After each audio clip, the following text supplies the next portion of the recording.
Alors, boom des applis de reconnaissance d'étiquette, comment se différencier? Alors, au niveau de l'atelier, on s'est d'abord posé la question, qui utilise ce genre d'appli, lesquels? Donc on les a un petit peu listés. Alors évidemment, Vivino, tout nouveau qui est arrivé là dernièrement, Wine Advisor, WineRoo, un qui est en version bêta, Millésimo, Goutte, Tagawine, Delectable, bref, il y en a effectivement beaucoup. Ensuite, on s'est dit, bon alors, quand vous avez flashé une étiquette, est-ce qu'elle l'a bien reconnue? Qu'est-ce qui s'est passé? Alors ça, c'est apparemment un souci, c'est que de temps en temps, ça ne marche pas. Et le gros souci derrière, c'est qu'en fait, on ne peut pas forcément corriger cette erreur. Et ça, du coup, c'est un peu ennuyant pour l'utilisateur. Donc ça, c'est quelque chose à améliorer. Donc un des enjeux derrière la reconnaissance de l'étiquette, c'est la fiabilité.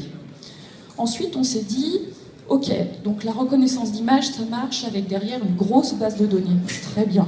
Cette base de données, comment est-elle faite? Et c'est vrai que pour certains amateurs, c'est pas toujours évident de reconnaître le cépage, l'appellation. Donc il faut absolument, pour la qualité de cette base de données, la modérer. Ensuite, se différencier. Alors, se différencier, ça va être évidemment la reconnaissance d'étiquette, mais ça ne reste qu'un outil.